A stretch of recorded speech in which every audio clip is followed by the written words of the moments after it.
I will now go ahead and call this meeting to order. Today is Wednesday, January 15th, 2025. The agenda says 2024, I'm just saying. Yeah. I know it's 2025 though. So welcome everybody, Happy New Year. I will now call the zoning board of appeals meeting for the Charter Township of Meridian to order. Now, we'll go ahead and take our rolls. We know who's here tonight. Member Koenig. Present. And Member Brooks. Present. And Member Trezise. Here. And Chairman Soar is here. Next up is the approval of tonight's agenda. Other than the date, I don't see anything else that although I will say on the packet. Yes, we are. Correct. The packet's correct. It's just on the top of the agenda, but that's okay. I just noticed it now. But I will move to approve tonight's agenda. Support. Supported by Member Trezise. Member Koenig, this is a vote to approve tonight's agenda. Yes. Member Brooks. Yes. Member Trezise. Yes. And the chair votes yes. So tonight's agenda has been approved. Next, we have minutes from December 18th, 2024's meeting. Hopefully, we were all there. Hopefully, we all got a chance to read over it. There was nothing I saw that was a concern or needed to be adjusted. I felt we were characterized correctly. I move to approve the agenda, the minutes from the December 18, 2024 meeting as presented. Second. Okay, this is, any discussion on those minutes? Okay, this is a vote to approve the minutes from December 18th, 2024. Member Koenig? Yes. Member Brooks? Yes. Member Trezise? Yes. And the chair votes yes, so the minutes from December 18th, 2024 have been approved. Next up is communications, if there is none listed, so we will get directly into unfinished business, which brings us to back to ZBA case number 24-11, Grand Reserve. Yes, Member Koenig. Madam Chair, if you may, before we have Keith, staff talk about this, I realized that last meeting, when I made the motion, and notice in the minutes, I made the motion to table this, and I believe that, You need a motion to remove. well, technically, Okay, that was the wrong term. I shouldn't have said tabled, I should have said postponed. Okay. I didn't realize it, but there is a difference in Robert's rules, so if you table Thank you. something, you have to have a motion to take it off the table take it before off you the can talk table. about it. Okay, fantastic. Well then, would somebody like to make a motion? I move to remove it from the table for discussion. Okay. I would second. Okay, it's supported by Member Koenig. Great.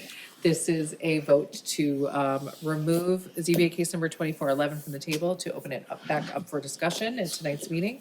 Member Koenig? Yes. Member Brooks? Yes. Member Trezise? Yes. And the chair votes yes, so now we can officially discuss ZBA case number 24-11. Thank you for Yeah, that. sorry about that. Appreciate that. All right, so Mr. Chapman, if you'd like to get us back into our Mayberry Homes case here. Yeah, so the applicant previously had requested a variance to construct decks that encroach into the wetland setback. This was tabled at the December 18th ZBA meeting, and the applicant is back to weigh in more on this request. Okay.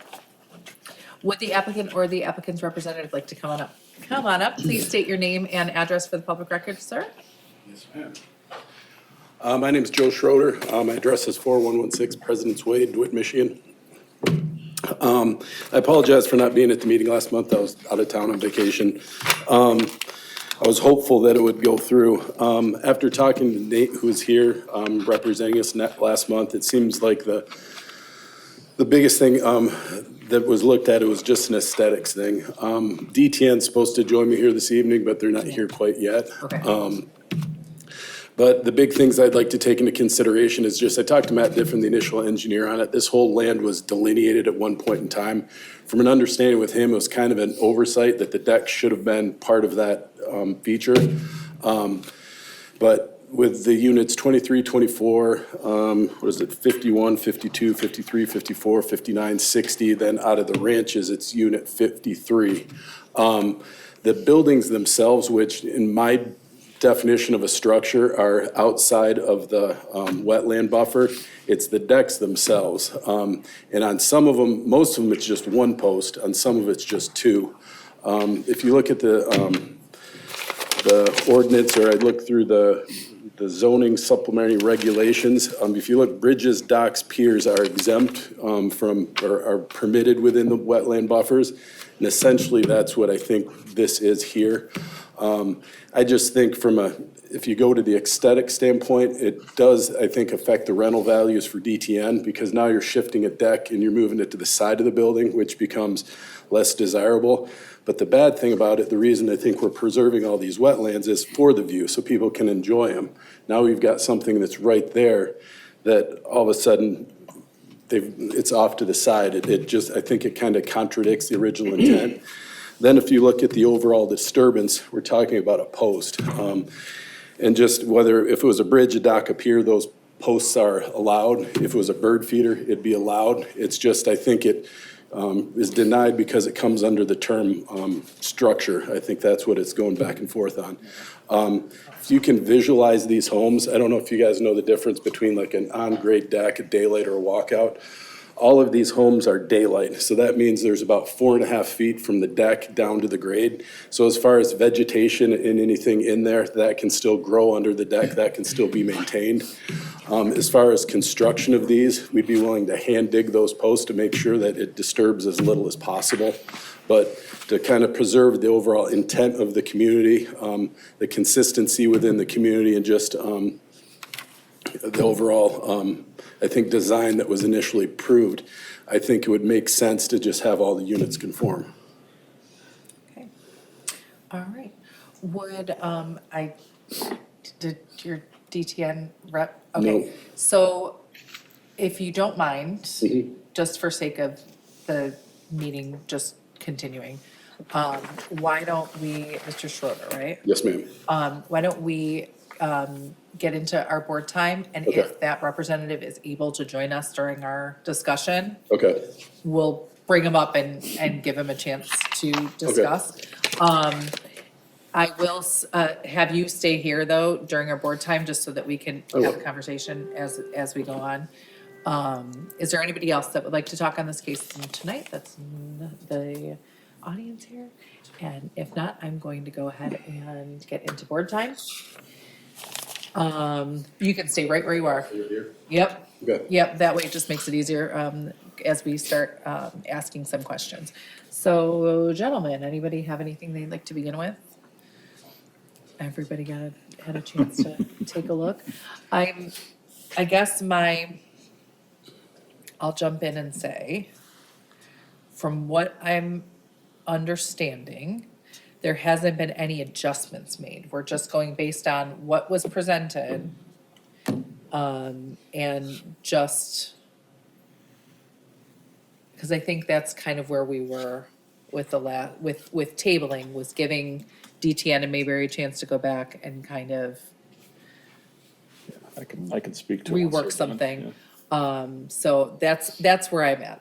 I was hoping to see a little bit of adjustment, but I don't think that's where we are. So Member Koenig, go ahead. Thank you, Madam Chair. Yeah, the reason why I had requested for a postponement or table, same difference, whatever, for this motion is because the first gentleman that came up and spoke, he had mentioned that I believe the idea was to have all of the buildings, the individual buildings themselves, whether duplex or the single, kind of be at the same, more or less have kind of the front of those buildings be in an alignment. So that the distance between, let's say, the road feature and the front of those buildings, the buildings would all be kind of in alignment. Because that was a question that I had was, if you look at some of these, they're only 5-6 feet into the wetland. Is there a way, if the decks need to be on the back instead of shifted on the side, was there a way to basically pull that building forward? Because there's still enough room in the front. We're currently set at the minimum setback, so there's no room to slide them forward. So if that was the case, we would have pulled them forward at the beginning, but pretty much all the units through there are set at the minimum setback. Because I saw it varies. I mean, a couple of them were like 26 feet, a couple are 32. Yeah. It Some of that's varies. just the turn in the road and just the way that goes, but within these, Keb's kind of twisted and tried to get those to conform as much as possible. So I think in terms of 23, 24, I think we're a foot into it.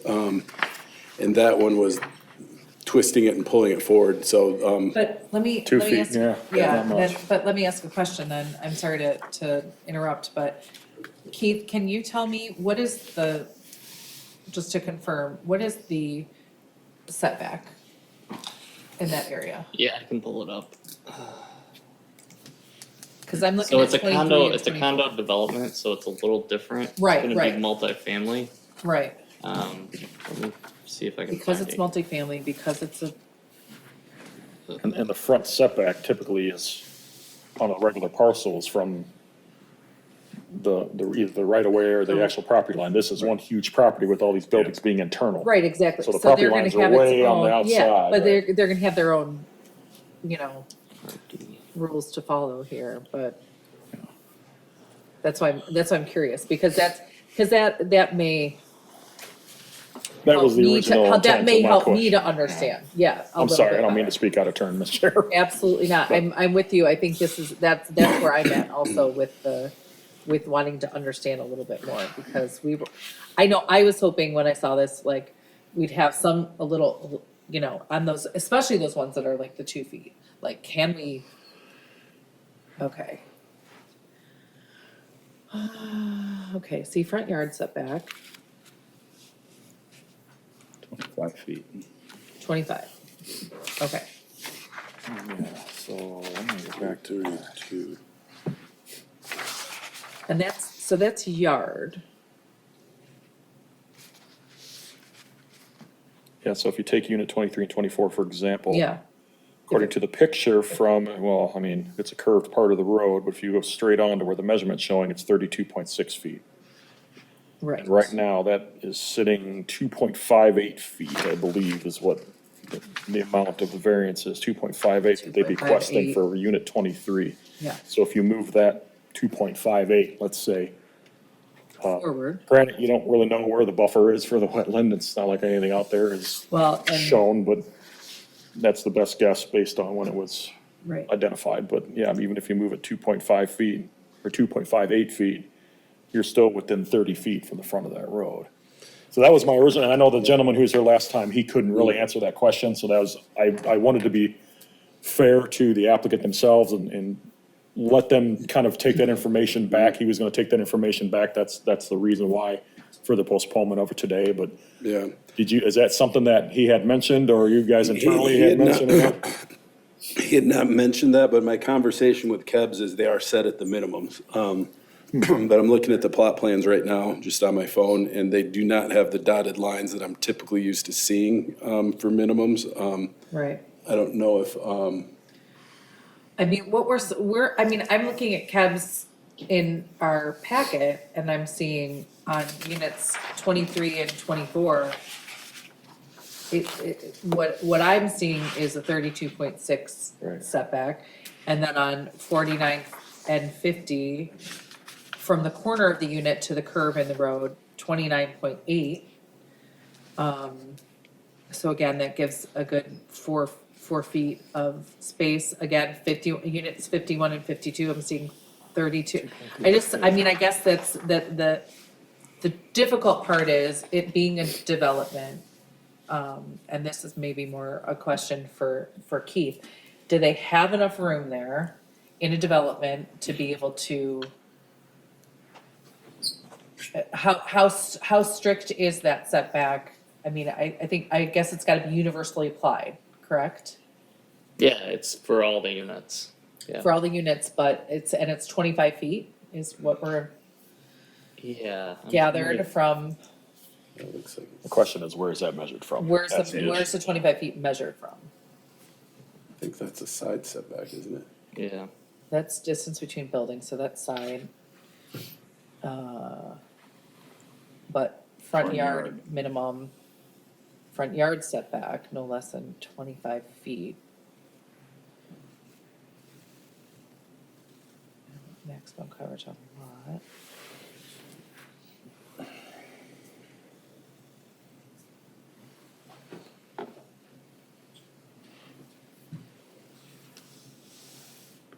Do you mind if I call my survey company? No, please. Is this our friend from DTN? Yes. Hi, I remember you from Nob Hill, right? Yes. If you'd like, come on up to the podium, please. Of course. We got started with Mr. Schroeder, but we were gonna wait for you to join us, so. I apologize about being a couple minutes late. Not at all. If you could just state your name and address for the public record, and we can bring you into the conversation. Of course, my name is Raji Uppal with DTN Management Company and the owner of Okemos Grand Reserve, at least the manager of the project. And I live in Kalamazoo, Michigan now. I used to live here for all my life, but now I'm down in Gull Lake, so I'm down there in Gull Lake. Okay, and will you just spell your name for me, sir? Your last. Uppal, Okay, and the first name, if we're gonna go legal, is Ronald, but I go by Raji, R-A-J-I. okay, great. All right, Mr. Uppel, if you wouldn't mind discussing or talking to us, because we didn't get a chance to talk to you last time on this case. If you want to give us any background information? Yeah, let me see if I can help a little bit. Thank you. We've been working on this project in the township here for, it feels like a really long time. So I can't even tell you the exact date that we started this, and I should know that off the cuff, but I would tell you we're pushing 6 or 8 or 10 years of us working on this project with you guys. In that process, one of the things that happened is the code that you're looking at was adopted for multifamily to encourage this kind of development. And during the process of building it also, the Ingham County Drain Commissioner defined some new rules in Ingham County that had to do with retainage of water not leaving other side lots. So I'm sure you've probably heard some of these topics because it's impact development. So we've been just trying to juggle a little bit. And this particular wetland that we're talking about, not that it's relevant because we marked it as a wetland and are calling it a wetland, we're not arguing with it, but what happened was, back in the day, and people tell me not to say it because that means someone made a mistake in the past, but I'm not even going, that's not my point of it, I'm just trying to give you the history of it, so it's not pointing fingers at anyone, so if anyone takes it that way, I apologize.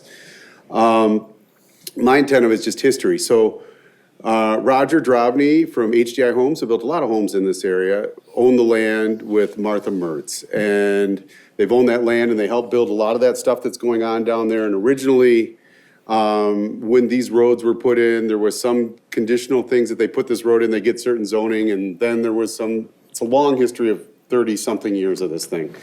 But the long and the short of it is that he sold off this piece of property to the adjacent property, which is an assisted living home that's adjacent to it. And when they did that, they blocked water without realizing they were blocking water. So if you looked at a survey that had on this land, prior to that blockage, the wetlands were very different than they were by the time we found it and tried to develop it. So we've been trying to make, I call it lemonade, okay? So we're trying to make lemonade out of lemons and make it work for the community and did what we did. And originally we had 300 homes and 300 apartment homes planned in this thing. We're down to like 115. And through this process, because it took so long, there was also additional issues that caused constraints about retainage of water. And we've been just trying to juggle and match and do what we need to do to deliver this product. And all of a sudden it was brought to my attention, I'm going to tell you in the last 120 days or so, that some of these balconies and stuff were sitting in the easement or in the wetland buffer area. And that we need to come back and ask for a variance. And I just wanted to share with you, we've been doing everything we can to do this, but this site is really tight. When you start asking, is there 26 feet there, is there this or that? We've been juggling it so tight to try and make this totally work. I couldn't answer every survey question for you because that would be out of my league or it's more than I know. But I can tell you that we have been doing the dance to make this work for a very, very, very long time. And I had no idea that there would be an issue with the deck in the survey area, and all of a sudden they're saying, hey, we got to move it. And why I'm concerned about it is that I'm trying to just provide nice homes for people, okay? And when I think of a buffer area, I think it's an area that you want to go look through and see through. And some of the answers were, hey, move it on the side of the house. And the concern and the hardship that we have with that is the flow of the home won't work the way it would. It won't be as a marketable home. It'll be harder for us to rent it. I'm going to have some one-offs that I prefer not to. I'd prefer to keep them the same, at least as similar as I can throughout this development. And all we're really asking for, and if you look at other things, and again, I'm talking over myself, so I'm not trying to offend anyone, so if I'm saying something wrong, I apologize. But from my perspective, I've seen other things done where you could put decks and walks and things in these wetlands because we've done it, and they've asked us to do this thing. And all we're trying to do is put these decks in these wetland buffer areas. which is unique to Meridian Township, because Meridian Township and one other township in the whole state has these extra wetland rules, and we're trying to comply, to be frank with you. One answer, one of my questions was, could I disconnect the deck and therefore it's not part of the structure and then therefore we're good? Was a thought, but he said, hey, listen, that's not good for the house. It should still be connected. It makes the deck stabler. And you're not putting anything more in than 2 posts in the darn thing. So we're trying to come up with a solution to try and make this work so that I can finish up this development. We're committed to Meridian Township. We built 100 homes or 100 apartment homes up off of Newton. I'm trying to build another 130 of those homes up there. I'm trying to build this, and we're trying to do it in a tough environment where inflation is difficult, interest rates are difficult, and I'm trying to build as affordable a place as I possibly can for the people. Now, these are not cheap homes, okay? So, because these are, if you went to buy them today, they'd be north of $500,000 to buy the same type of thing that we're renting. But with that said, I'm trying to make a value to them, I'm trying to make it nice, and I'm trying to make it such that there's this set of people that can't afford the down payment or maybe aren't ready for the down payment yet or aren't ready to commit to this community for the 5 years you might have to own a home, but have exactly the same needs. Work at the Frib, work at other places around here, work at GM, work at the Capitol, and we're just trying to accommodate that and make this a better place for people to live and work and enjoy life. And so what we're asking for is to just please let us put our decks in this buffer area, which I don't think is impacting anything different than a deck or a walkway that we've done on these things in the past. And even as I go down, and I'm not, again, even as I go down, I was just driving down Oakman's Road to get here, and I'm looking at the bridge going through there. That's good for the public use, that's through maybe even a wetland directly. So all I'm trying to say is if there's any way we could make that work, we're trying to make this better. Could we live with this?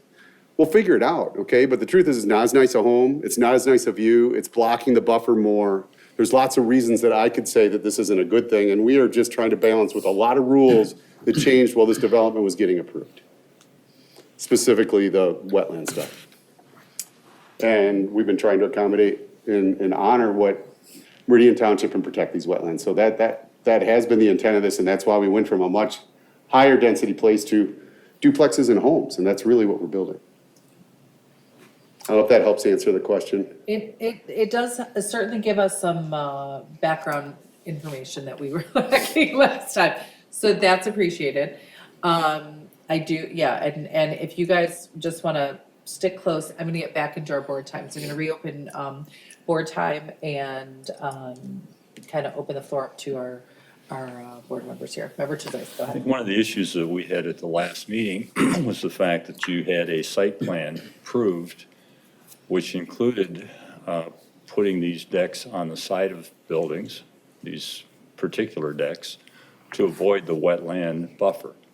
And now you're coming back after that site plan was approved that you proposed and asking us to waive some of the rules and ordinances as far as the wetland buffer. And that puts us in a strange position to try to fit with the determinations that we have to make.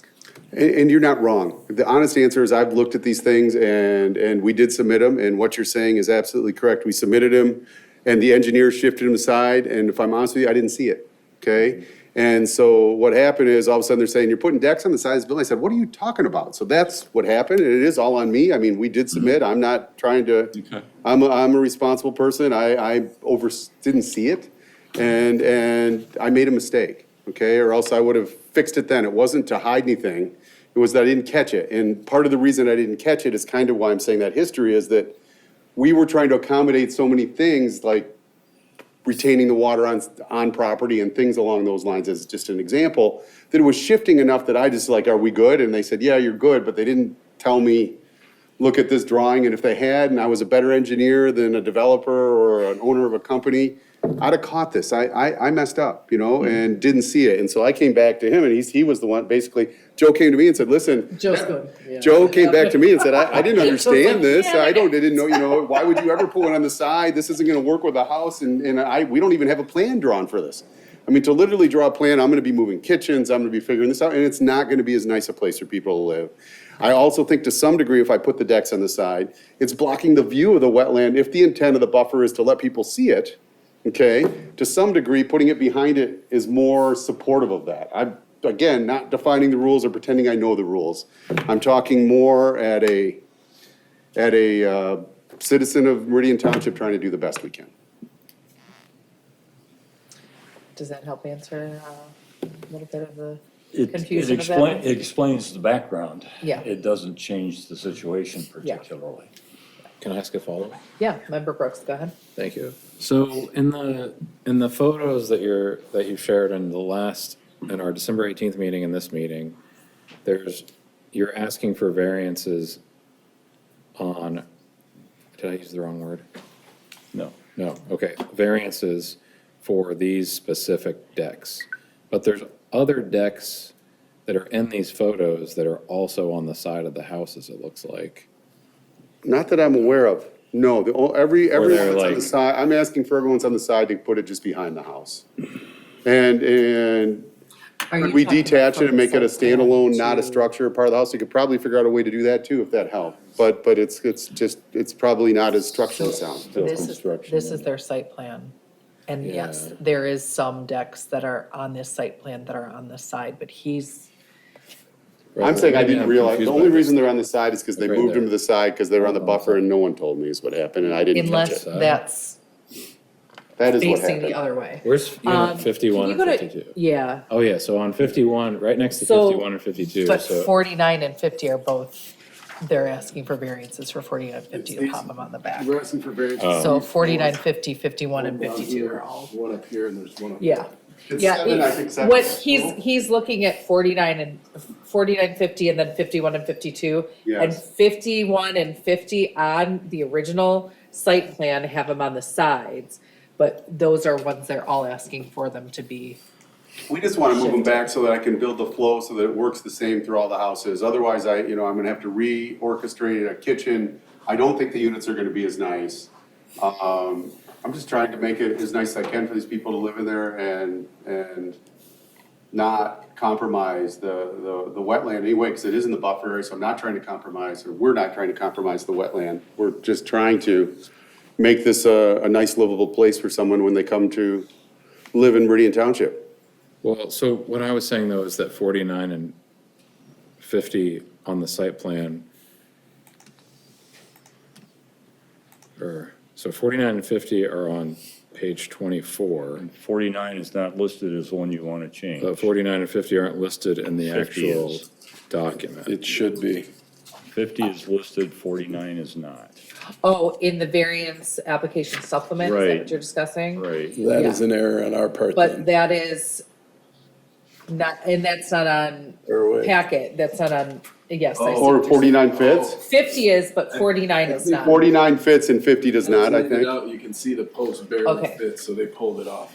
So, I guess, I'm back to the question, and I'm absolutely, understand that neither of you are the KEBS surveyors or engineers. But when I'm looking at this, and when we're looking at, when Mr. Chapman was able to pull up the code, it looks like there is 32.6 feet in front of the house. And so again, I'm also not an engineer, but in looking at these drawings and thinking, if we tuck that in 2 feet, we bring the whole thing in, we keep the aesthetics, we keep out of the buffer, we keep the same, I mean, you still have and you don't have a uniform driveway length. You've got 32.6 on one, you've got 29.8 on another, so it's not like we're giving every driveway in the entire development the exact same Yeah. length. So What is the rationale between not just, because like you said, if 49 is fine and 50 isn't, you bring it in 2 feet. I mean, if I'm understanding correctly, I'm gonna let him answer. I'm not sure Yeah. where the foundation sits, so I'm talking out of turn. right, and that's the thing, is He would know that where we're at with construction? Is that why that's like, it's, a lot of it just has to do with the engineering. I called KEBS a second ago when I Right. asked. And she said that different engineering did these and that the setback is what was approved by the township. So I guess we could propose another variance to ask to move the setbacks on those buildings because she said the buildings were approved at the specific location they're at. That's the site. Yeah. Keith's got something. Okay. Keith? I just wanna clarify. Mr. Chapman? Yeah, so I just wanna clarify that I don't see the numbers listed on here, but the way our ordinance reads, they have 25 feet for a front yard setback, so that would be the front face of the house to the street. To the street. Yeah, for every building, Is it the backside of the city walk or the street? the street. Yeah, cause there's no parcel, so it's all one parcel. It's all one parcel. So it reads- So it Yeah. can't, It reads, the way the ordinance reads, it has to be from the street, so it's only 25 Yeah, feet. that should be And that's the closest point of the front of the structure to the Correct. street. That's why some of them, you see the measurement from the angle. From the That's the angle. closest point. right. But it's still, But again, they still got have room. space. Yes, member King, go ahead. my question for you then, Keith, is, Yes. now, please correct me if I'm wrong, because that's what I'm asking for.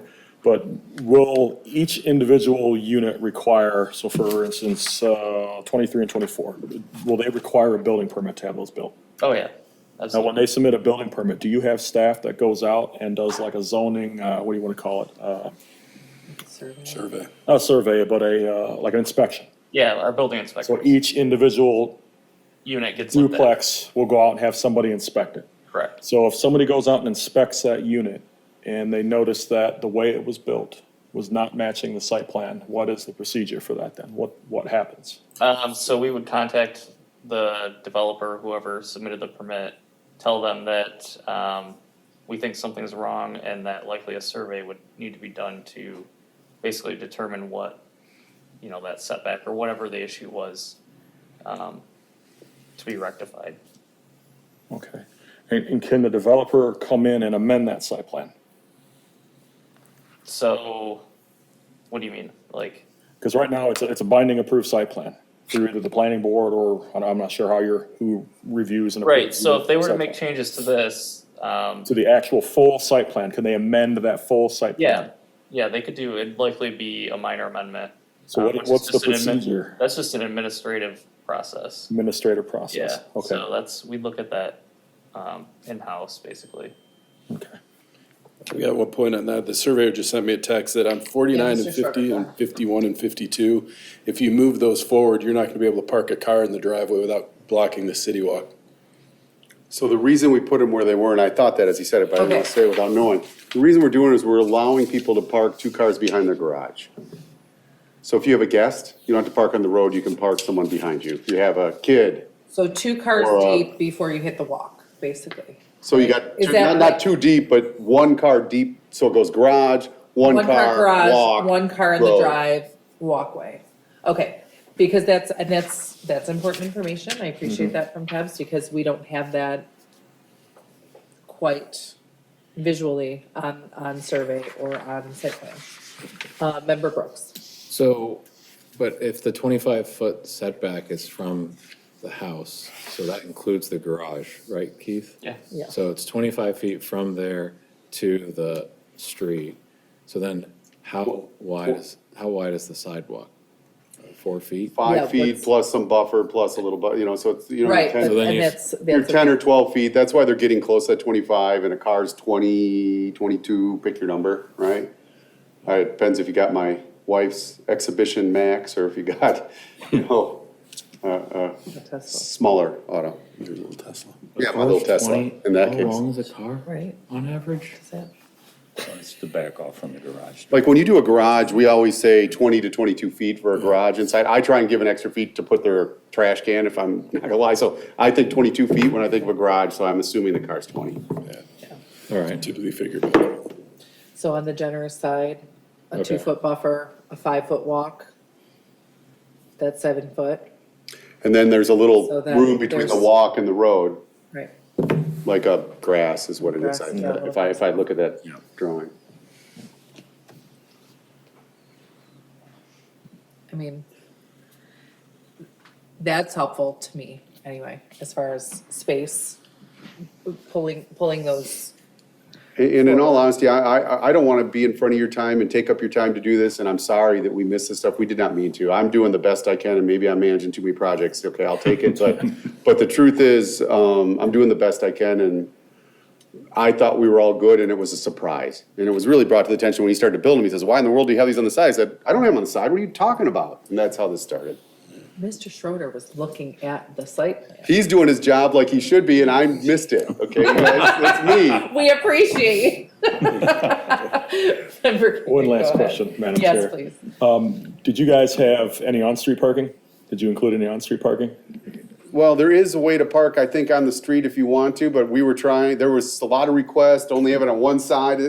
There was a lot of requests that we tried to accommodate, and one of the requests, if I remember right now, realize, again, these are years old, so I could be screwing this up a little bit and getting a few confused. But if I remember right, they didn't want us to park on one side of the street and on the other side of the street, so you could get a fire truck through. Yeah. We're just trying to keep space clear so that if you have an emergency vehicle, God forbid, you talked about now, Bill, God forbid we have an emergency vehicle come through, that they have the access and the capability to do it. That's all. And we're trying to keep the people parking on their, am I telling you when they have their gathering at Christmas that someone's not gonna park on the road? They probably will, and we might have to sign it and do whatever we gotta do, but the intent was to try and keep that as free as we But there's can. the parking spots they blocked Yeah, out, there's which are. parking Yeah, and we added some wherever we could. Probably visitor parking, be my guess. Yeah. Yeah. It's pretty common. Yeah. And we are already putting walkways through there, so we are putting Yeah. walks through this or being asked to, so. Yep. And we're trying to be cautious with it, like, so I'm not putting in, I'm not, it's not pervious as an example, okay, that kind of stuff. But what we're talking about, and if you said to me, hey, different type of cement or anything, we're accommodating, we're just saying, I gotta put 2 post holes in this thing. Sometimes one. One, I like his answer better, but I'm gonna go with 2 because I understand that. As a dummy, I understand that, and as a smart guy over here, he'd probably tell you 1 will do it, but 1 in each corner, tie it to the building, that's what we're trying to do, and we're trying to keep these floor plans the same, and this was a hard project, that's all I'll say. I will say, especially seeing this and now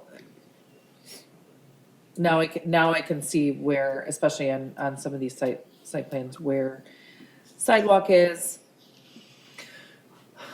I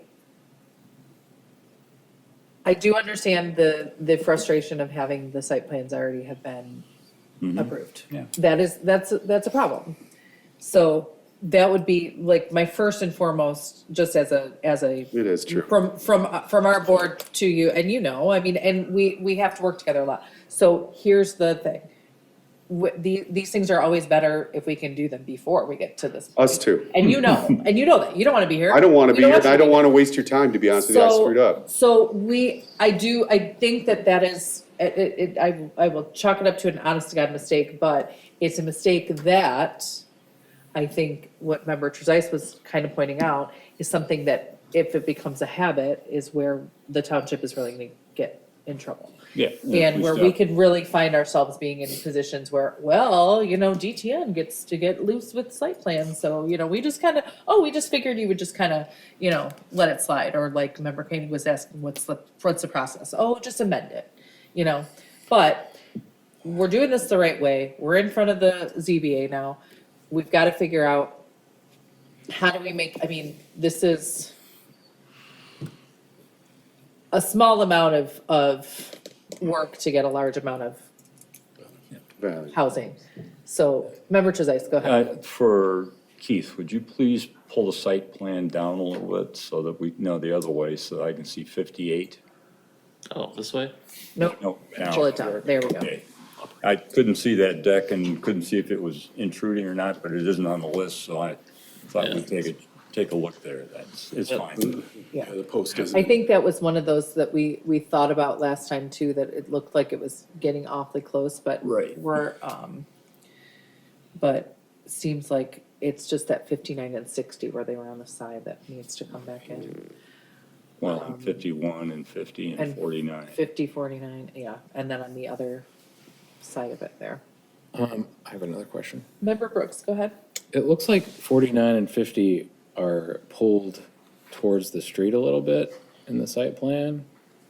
And 47 and 48 is a little bit forward. And then 45 and 46 are pulled. I agree with you, it looks like the drive's a little shorter already, because he was squeezing in there, he just didn't tell me, my engineer didn't tell me. You can Yeah. tell that the building would have been in the buffer, so he pulled that forward to get the entire building. Right. Yeah, so, Yeah. and then there's some other places where it looks like the driveways are shorter in other places.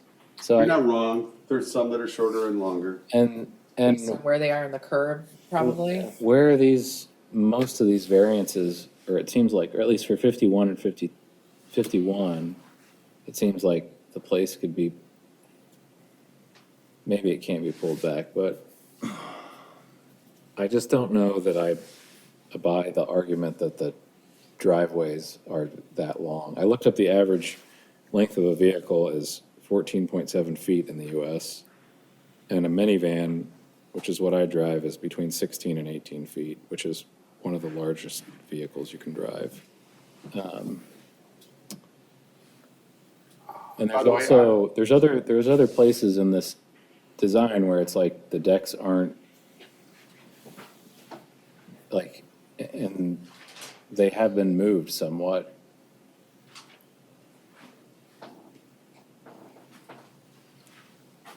Which ones, So, like- what are you thinking about? Look at 39 and 40. In most of these, the Yeah, decks are on the 39, 40. outside corners, and here they're on, both on the inside.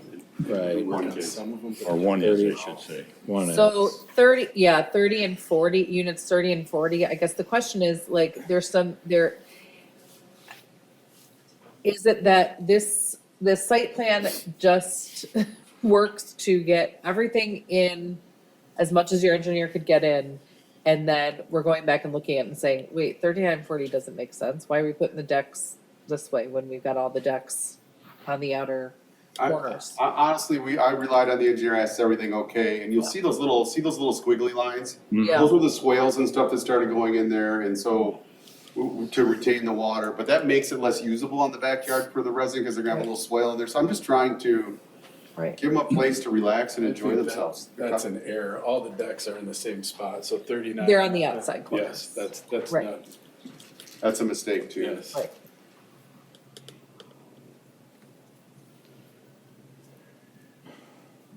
Okay.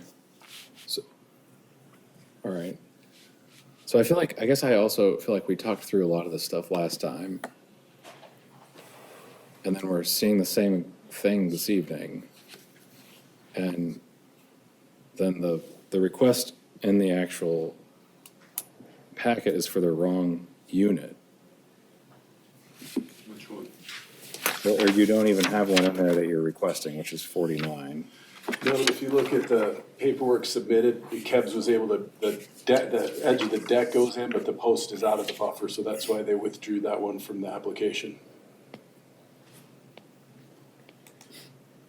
Okay.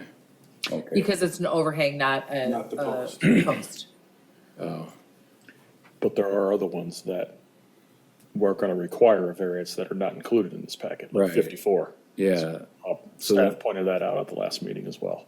Yeah. So then there's some that you're requesting variance on and not others, which is, so then doesn't really, I don't feel like that supports the argument that you're trying to 54 doesn't need. make. I don't know why So, 54. single family 54. Oh, if it was 53.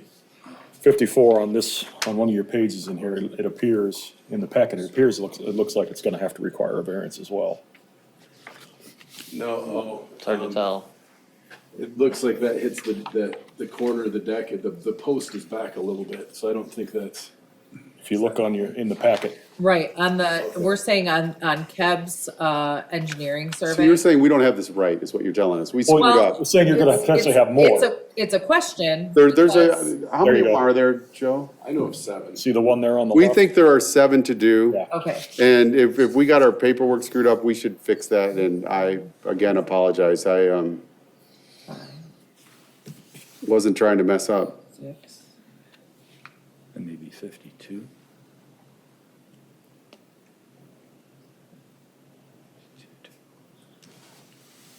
okay. So I can count, I can count 7, but I think that that's gonna be important for our approval. So if we don't have it right now, we need to, I'm fairly confident it's right. I think it's just a matter of, as you overlay the plot plans with the initial plat map, some of them were within inches, but it's just because the edge of the deck isn't, but they went through all the post hole placements, and that's what's changing. So that's why on the one with what was it, 50, so in the individual housing units on, so if you can look up on, the, board there back to, the packet, Keith. So on the left-hand side of that, of where it says unit 53, we're looking at proposed unit 54, where that deck is. Do you see what I'm looking at? Yeah. And 54 is not in there. We pull 54 on the, Yeah, it looks like it's close. It was right here. Yeah, right there. Yeah. huh.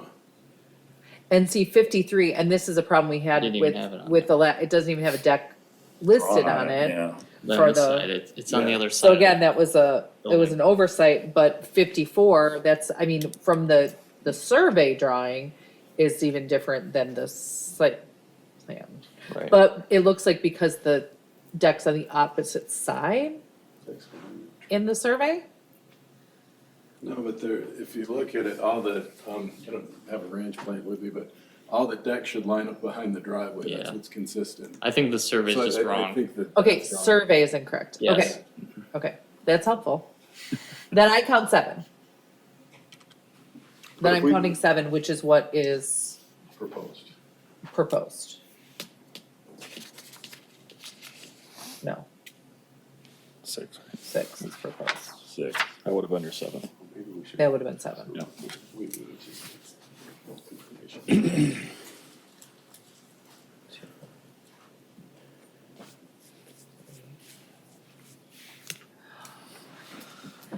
Okay. So Member Brooks, do you have another?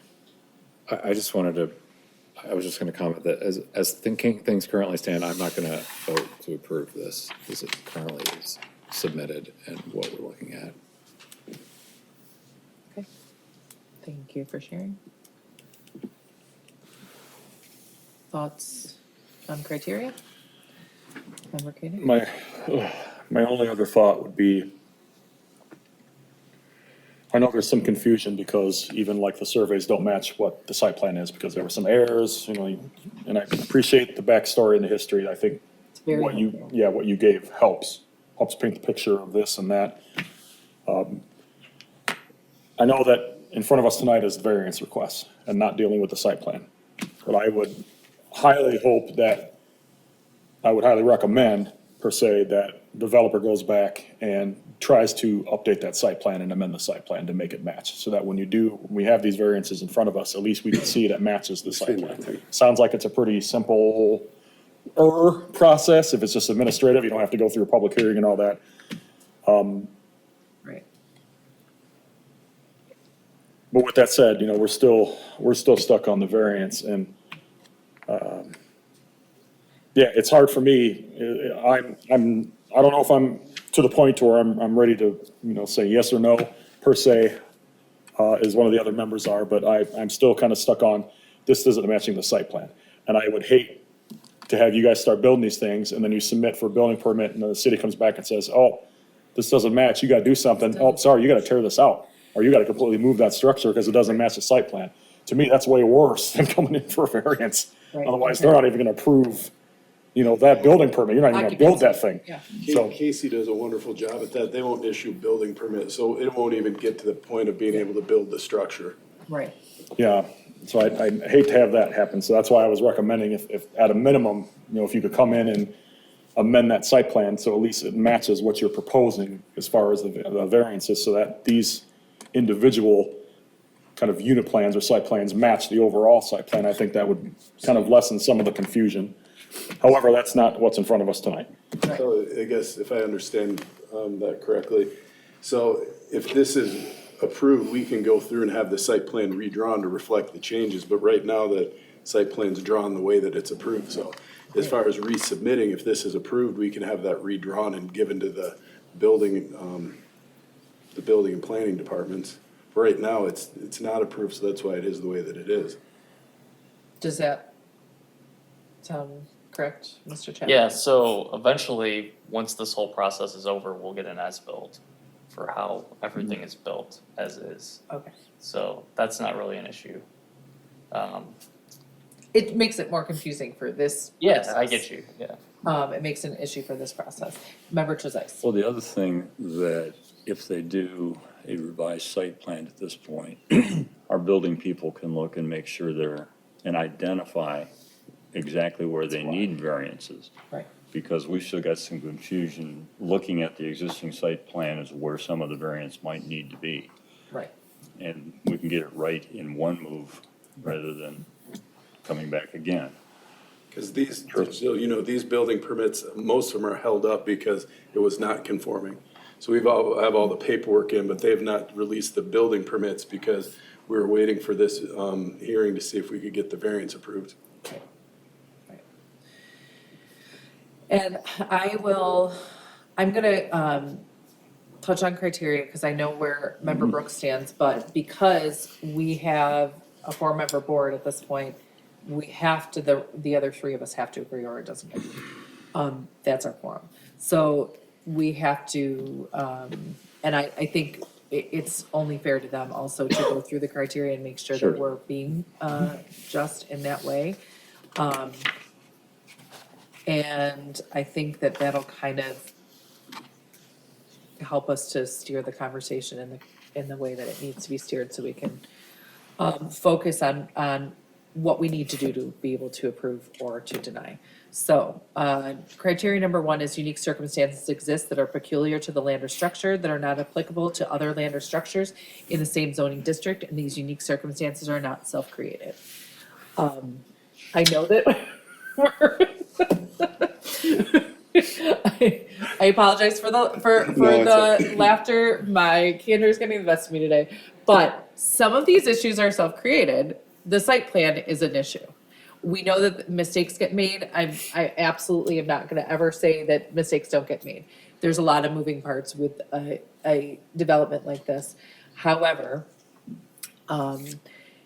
if we focus back on this parcel of land, building on this parcel of land, and the unique kind of wetland situations, the buffer zones, and the things that we're building around to make this parcel a buildable parcel. That's where I'm gonna focus my energy, because I think there's other things that we can absolutely have more challenges with. So can I meet unique, taking out the self-admitted mistakes of our site plan and what we're looking at as far as materials? I can meet a unique circumstance. Any comment on that one? Member Trezise. I have difficulty with that in this was empty land Yeah, that they could design any way they wished within the parameters of the ordinance. And they've presented a site plan which doesn't comply with the ordinance, or it does as presented, it doesn't with the variance. So to an extent, it is self-created from the beginning. And I appreciate the difficulty you've had doing this, but I have a difficult time necessarily meeting a unique, not self-created issue. yeah. I would, I absolutely agree that the site plan as presented is within buffers. We're conforming to those As presented, as I believe presented it in the met site the plan. requirements. Why, the approved site plan Right. was conforming within those I agree with that. setbacks. So yes, that is, I would agree with you on that being self-created, which I think is, that's where I can see where the site plans themselves, absolutely self-created.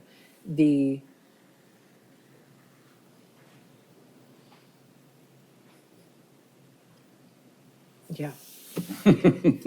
I mean, it's I guess I'm interpreting the peculiar to the land versus the structure. So yes, can they build within the land? Absolutely. Can they build differently to be conforming? And yes, they can, because they did. We saw it on the approved plans.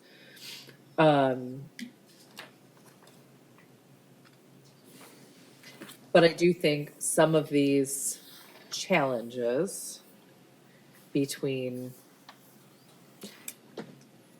land and structure being, I can see challenge.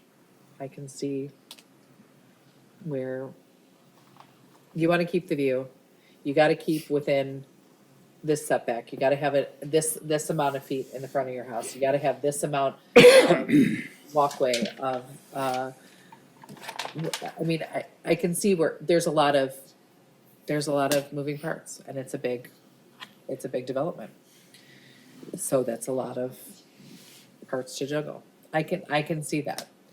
But again, that's not the one I have the hardest time with. This Okay. unique is not the All one I right. have the hardest time with. Well, every piece of land is unique. Yes, but we're also looking at one that they're attempting to put a large number of residents. We're looking at being able to still have water features and access and wetland views, but still maintaining enough drainage, emergency road access, all of these things that when you are building a bigger development, get more challenging than building a single family home on a No challenging question about that. piece of land. That's not the one I have a hard time with. Mr. Schroeder, go ahead. I'd just like to reiterate one point that I brought up earlier. I think it comes to a little bit of semantics, what we call it. If we were to label these things docks instead of decks, it applies within your zoning ordinance. It's a structure within there, like, Yeah. this is not a structure that hinders drainage, this is not a structure that you can't go around. These are posts. Keith, So, would you pull up the, Yeah, so I saw you looking at that ordinance. Yeah, and I do appreciate that. I think that to me applies a little bit more to another one of our criteria. I think when I think of the unique circumstances criteria, it is a little bit more general to me. I look at that criteria a little bit more generally. But to me, that would directly pertain to a minimum action. A structure is anything constructed. Constructed or erected, yep. Which sounds like a dock. but docks are exempt, Oh, so okay. it doesn't explicitly exempt a deck, so that's the issue. By definition. But because it's That's what attached to something, having a permanent location on the ground. So it's attached to the home, so that's why. We can say they start with a D and end with a K, but they're similar. Yeah. And they have a You sewer can't really there argue too. definition, that's the unfortunate thing, so. Right. What else is exempt from that? I can pull up the, let's see.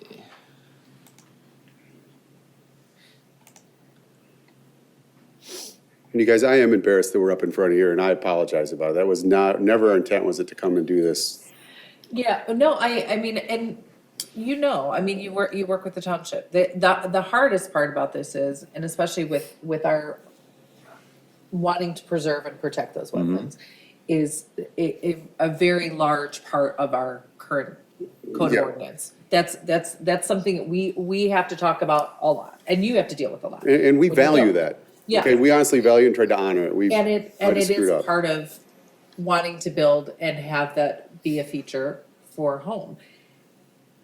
It's just now, how do we work within it and around it in a functional way that also preserves and protects? Keith, you don't have a definition of a deck, do you? Or dock versus a deck in your definitions? I doubt it, but I can look. Also, I was curious what a water feature setback meant versus a wetland It's the same thing. setback. Same They're the thing. same thing.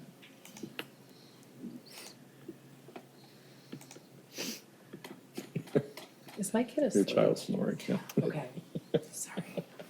We put my child right to sleep with this one, guys. Way to go. Nothing Oh, for a sorry, dock. kiddo. That was a good nap. Yeah, I don't see a definition. Okay. So I will go to, we'll put a pin in criteria number one. Right. Criteria number two, is that the strict interpretation and enforcement of the literal terms and provisions of this chapter would result in practical difficulties that would prevent the owner from using the property for a permitted purpose. And I know that is the one I always struggle with, because are these dwellings habitable with decks on the side that are in, Outside. that are on the side? Yes. Are they aesthetic? No. But does that mean they can't be habitable residences? And that's where, I mean, that's just where, that's just where. It changes the function inside the unit is the issue. Not that it can't be done. It changes the view, it changes the function, it changes the desirability of it. That's what it does. Okay. Member Trezise. What it does not do is prevent the owner From being kept. from using the property for a permitted purpose. Right. Yeah, that's the hardest one for me. So that's where so if the permitted purpose for a single family, whether it's a single family home rental unit, is gonna be habitation, right? Mhm. Can you live there? Is it functional? Yeah. Is it as desirable? I don't know. I would probably still wanna live in Okemos if I could in a nice, new build. But does it prevent the owner, so in this case, DTN and Mayberry at this moment, from using the property?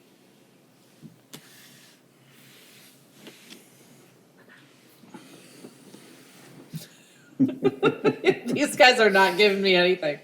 They're like, no, it doesn't. I would argue that it does not. Okay, That the owner Yes. still could use the property for a permitted purpose, which one of the obvious uses that it's allowed on there is multifamily residential. And it still could be used for that. And as you argue, Yep. because of the number of units, which Lord knows, I would have loved to seen higher density, but that's just me.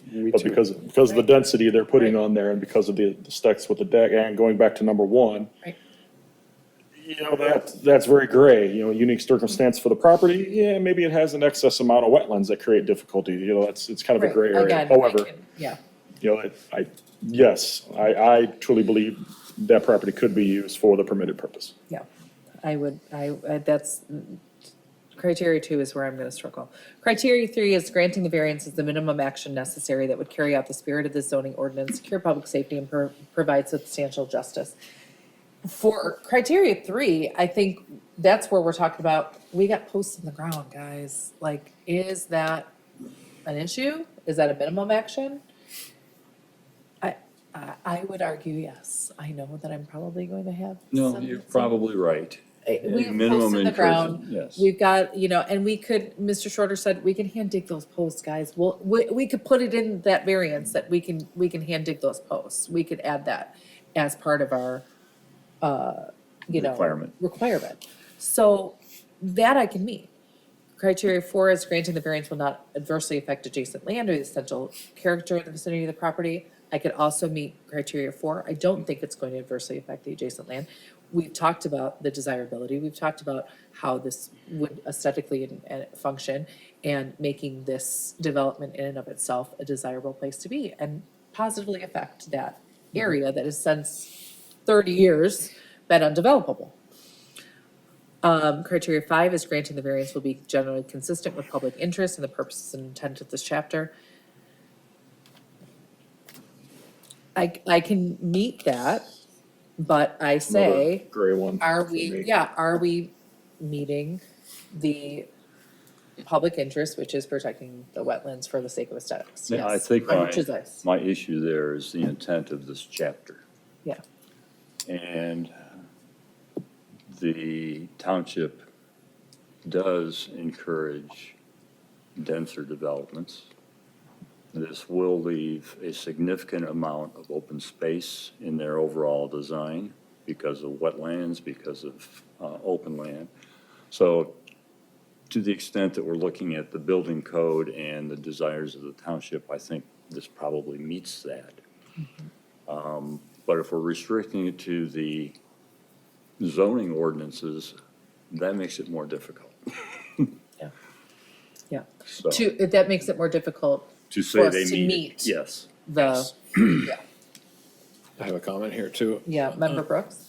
I think that the public interest is interesting because these ordinances are specifically put in place, and I agree that they're just posts in the ground largely. But it's the combination of that we decided to put these ordinances in place. And the combination of number one, where these appear to be some self-created issues. There may be units in which these variances may not be necessary because the unit can be moved slightly, or there's the site plan issues that we talked about that seem to be self-created. And so it's the combination of those two things that I have an issue with. Yeah, so really, number 1 and number 5 is where you're Yeah. not able to meet the criteria. Okay, well, any other questions or comments?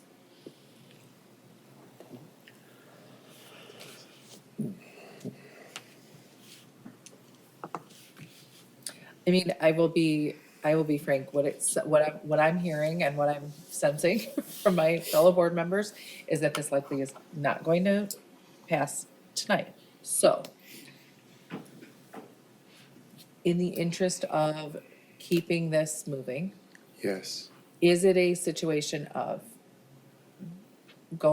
taking some more time, figuring out what we can do, what can be shifted or what can be arranged, so that we can come back and say, okay, let's try this again?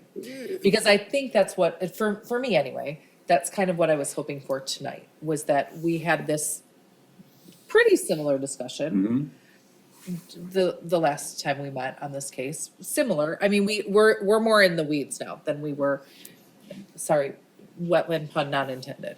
But we are, we're still needing to see that we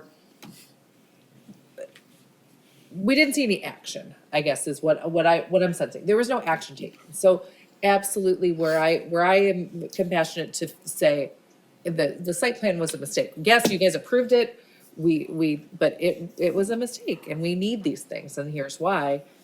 But the bottom line is that is there more that we can do to get this to meet a minimum and to meet and address the issues at hand? And with the lack of action between the two meetings, I think that's where I'm sensing a lot of nothing changed, so we're still in the same spot we were in. Member Koenig. Yeah, my issue goes back to the wiggle room between having those decks in the wetland and I'm glad you mentioned it, the parking. Because I live in a neighborhood, I live in the township over off of Towner, and granted, my neighborhood was built in the 1970s and 80s, but I can tell you right now that if my car is parked up against the garage and my wife parks behind it, she's going over the sidewalk. Yep. It's not a lot of room, but it doesn't happen that often. Because Right. we do have a two-car garage, there's only just the two of us. Now, if we have guests, we tell them park on the street, because we live on a cul-de-sac and we can do that. They don't have a cul-de-sac here. Right. But, I still think there could be, I know that you want to have the two cars behind each other, and you still have the garage, and you want to be able to have the two cars on the driveway, one behind the other. Is there any wiggle room to give that up and have kind of look at it as one car parked on that driveway, two cars side by side instead of having 4 cars, 2 cars, and 2 cars? Because how often is that really going to happen? How often is it? Now, I can't speculate. I can't speculate that, somebody could move there and use that garage for storage to where they can't park in the garage. And now they got 2 people and they have to park on the driveway. That's a total different story.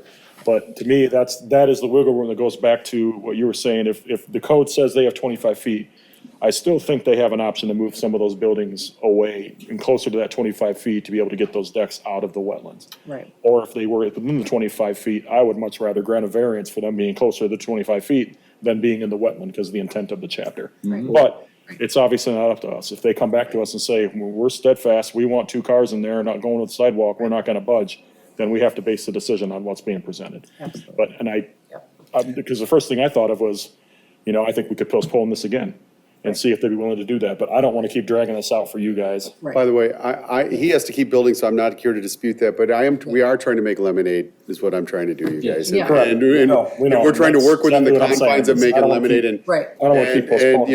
I don't have to come here and say I screwed And that's- up, and I own when I make a mistake, you guys. Yeah. I'm not perfect, and I do my best. And I appreciate that. Mr. Schroeder, go ahead. Well, he has a great point. I think a couple of those, like 23, 24, and I don't have the other lets in front of me. I'm sure we can slide them forward a couple feet where it's not gonna affect, but it's like unit 53 of the ranches, and I think it was 51, 52. There just isn't the space to pull forward. So- Yeah. But asking for one or two but variances is asking- different than 6 or And 7. that's Correct. what I'm kind of Yeah.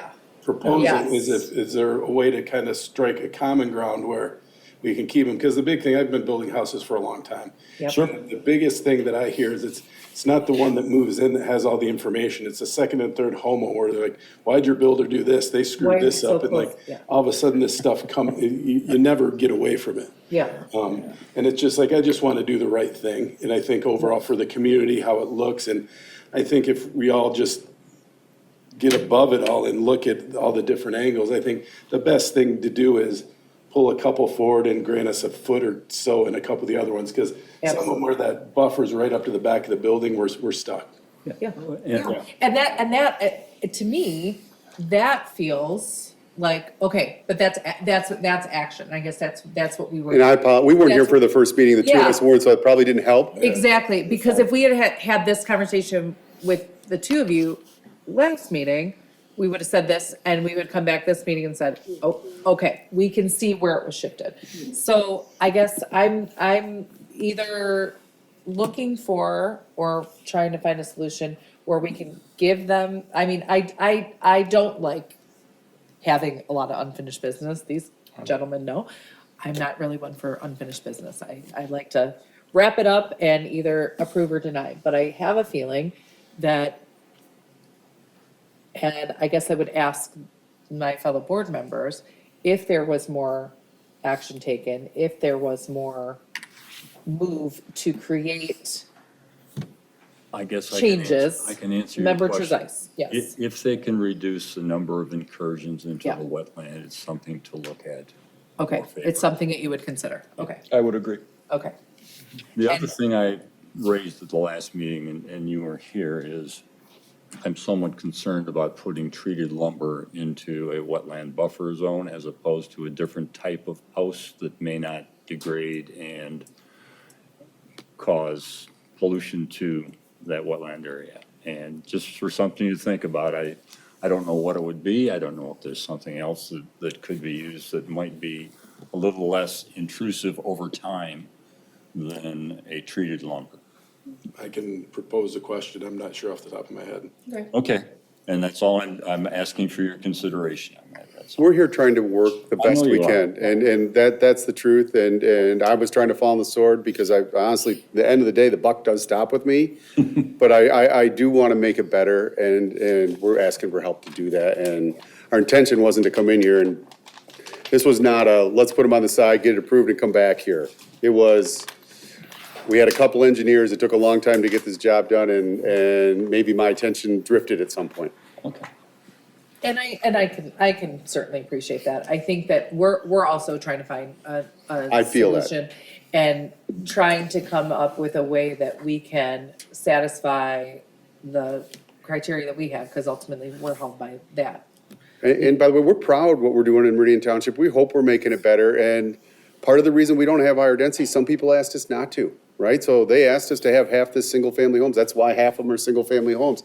So we really, there was a lot of input, okay? And all we were doing was juggling all A lot that of input and trying to voices. make something work. Yeah. Right? And not walk from the community. Because we still believe that this is a good use for this community. We still believe that this is gonna help people who live here and work here and educate here. And, you know, that was our intent. Yeah.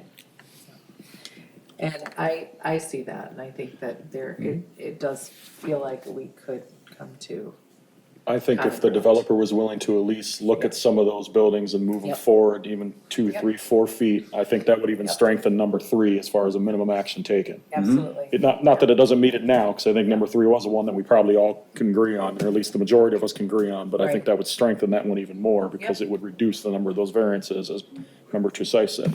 Yep, But yeah, I think this is a good proposal. yeah, Obviously, the township did as well, because they approved the site plan. right. So obviously, they Right. looked at this and said, this is something, this The is site plan, something, because nothing was in the wetland. yeah, so. Is it I- the chicken or the egg? you know, All right. And I would hate to keep postponing and postponing. We've already postponed this once. I'm like Yeah. you, I don't want to, because it is time and time is money, especially to a developer like this. Right. But to me, that is an easy solution to allow them to not only think of which ones they can do, but also maybe to look into updating that site plan and amending it to make those all kosher with the individual site plan drawings they have for each individual building as well, so that it matches. So, And right, give them so the that what time. we're looking at makes sense. I agree. I don't know if a month, I don't wanna propose this, make a motion to propose to the next meeting. I don't know if a month would be enough time for them. Why don't we ask We'd them? have to Yeah. ask, yeah. So gentlemen, the board has discussed what we think would be a fair compromise here for us and for you. Looking at postponing. Would postponing to the next meeting, if that's February, be enough time? That gives you a month. And then we'll pick it back up and, So I guess, just so if I follow correctly, like Yeah. if we cut, I don't know, half or a few of them off, like just, and minimize it, that's what you're looking to see? I would say, like, in all honesty, as many as you could reduce Yeah. would be great. And even reduce size, because I think if we're looking at 6 and we're looking at ones that have like 1 foot, 2 feet, those are ones that I'm like, Those I think we can go away, it's where it's the entire deck are the ones that I'm concerned with, but. right. I'll So look the in- entire deck is where we're going, okay, Even what if you can, could move the posts in closer to, Cantilever it more, so I'll get with the engineer and I'll get with my yeah, design. and just see what can be minimized, what can be pulled in, what can we do to lessen that, Is it considered an improvement if something's at 6 right now and it goes to 2? Like Absolutely. less encroachment? absolutely, absolutely. Yeah, cause I see, I mean, if we're looking at 6 of them and, I think he was talking about incursions of 6 feet as opposed to 2 feet. as a, right. Even then, Even then, yes. that's an improvement. Yeah, absolutely, absolutely. And then I would say, I think, having an answer for Member Trezaisa's question, whether or not material is something that can be discussed.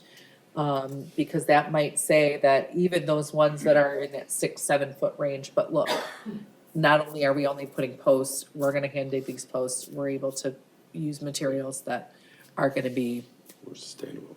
yeah. You're gonna have me use Brazilian walnut before we're done here, but we'll figure it out one way or I don't another. know about that. I don't I know was about thinking that. Ipe, as you're saying. But We're gonna get it- let's see we're what we gonna get can it close. find. We'll get Let's- something. We're gonna do what we can. Let's get creative. We're trying to do the best we can. Absolutely. Titanium. Yeah, platinum coated. But let's get creative, guys, and let's see what we can get creative with. And then, I do think that having our surveys and our site plans where we can see things that are more accurate is helpful, because that way, when we're looking at things like 53 and 54, single units, 53 and 54, we're going, oh, okay. 54 is actually the decks on the other side. And just having our ducks in a row, that would be great. Those would be my notes, so to speak. So, member. And one last thing I would highly recommend, if there are other units that you'd have to request a variance, I mean, we can't tell you how many variances to submit. We can't say, oh, we're not gonna hear you until you identify 5 others and bring it. But if there are other ones that you know for a fact that you may need to have a variance, just Do it try to once. identify those. If you don't bring them next month, that's okay. You can So do we it again in the future, but So if we get some pulled off, we should revise the request to before the next meeting. I would just look and see if there's any others that you may, He wants to make sure there's no I don't others. see if there's any others that you could potentially pull. I don't think As well. there's any others. We went through Right, this pretty just, I thoroughly. mean, I would agree, just to be on the safe side that, hey, we're, I mean, cause I think, it appears to me that, we're all trying to do the right thing, trying to do the best thing, So, yeah, those would be my notes. I will say this is going to be a great development. We're so Great excited addition. about it. Yeah. It's going agree. well, we're excited about I it. agree. By the way, if I lived in this area, I would live in this community, and I mean it it. looks And by the way, I love living in our communities because it makes me make the next one better. If I'm honest with you, that sounds weird, but it's the truth. That where you know how to make a community better is when you live and experience it. And it's as simple as, hey, I walked my dog down here and it's dark. It would be nice to have a little light around here. Right. Stuff like that you don't know until you're there at 7 Part of PM it. when your dog's walking down the thing and you can't see. Right? Member Brooks. Yeah, and so I am willing to approve some of these variances depending on where, if it's required, right? So if you can take an action to not require variance, I prefer that clearly. But like, I guess what I would like to see is not, I don't want us to have to ask the same questions again. And so like on units 11 and 12, I just noticed this, but both the decks are moved over in units 11 and 12 in the upper left corner. Those of are the street. patios, those are slab on grades. 9, 10, 11, 12 are slab on grades. Oh, okay, all right. Yeah. But okay, well, there's this, But, yeah. it's still shifted though, and so the argument that like you can't move things, like it doesn't match what we see on here. And so I'm not willing to approve something that isn't absolutely necessary, but that doesn't mean that like, in the case of, if you look at 59 and 60 on this same drawing in the upper right corner right there, 59 and 60, it looks like the wetland comes right up against it. And so, maybe in that case, it actually makes sense. Because you couldn't actually feasibly move those decks to the position that you need them in. But I'm only interested in things like that to sort of be more explicit in what my expectations are. Understood. Okay. Do we have a motion? I don't think we need a motion, just Can we just postpone without a Yeah. motion?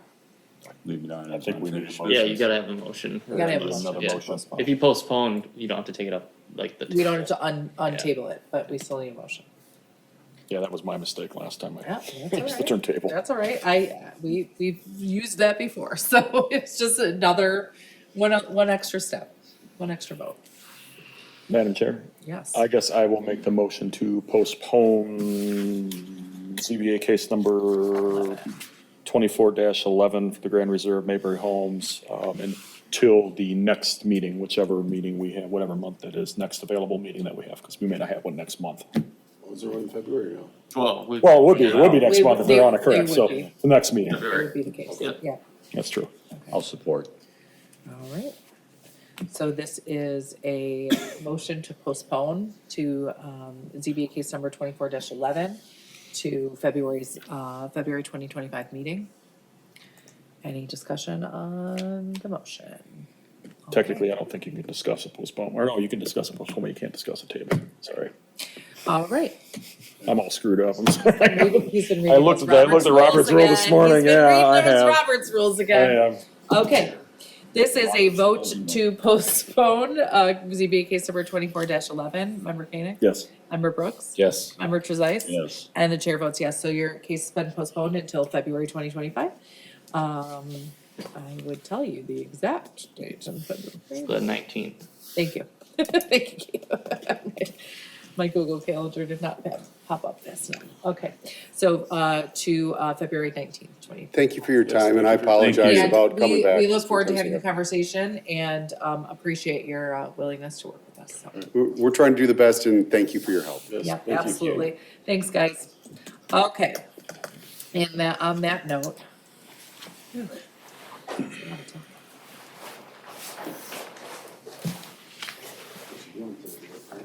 Okay, let's go to our friends at Playmakers. We are going to look at, oh my goodness, I gotta get all the way up to the top there. ZBA case number 25-01, Playmakers, 2299 West Grand River Avenue, Okemos, Michigan, 48864. Keith, go ahead. Yeah, so the applicant is proposing to extend the existing off-street parking and delivery area on the subject site. This consists of 3 properties located on School Street. including one unaddressed and 5691 and 5707 School Street. So currently there's two existing buildings that are 6,541 square feet, which is the east building, and 3,438 square foot west building on site. According to our Meridian Township assessing records, the east building was built in 1974 and the west building in 1920. These buildings are proposed to be used for processing center or office and warehouse storage.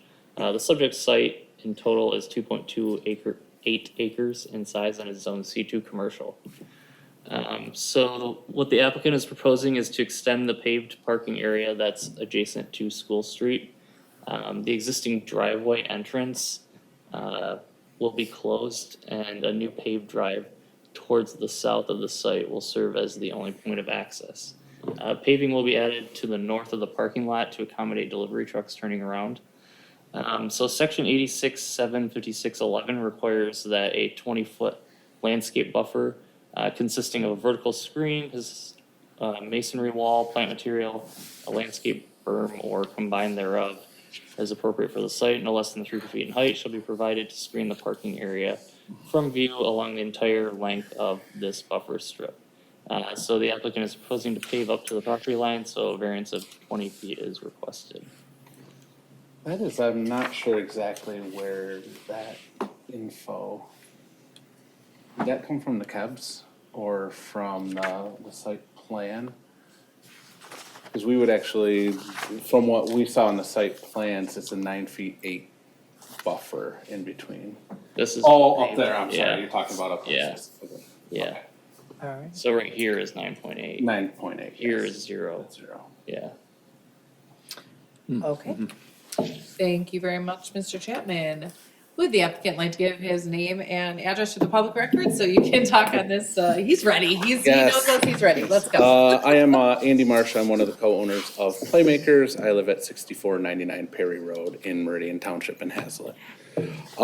Thank you guys for providing the time and energy for this variance request. Thank you for Keith for working with us and along with KEBS on creating this proposed extension of our driveway at the processing center.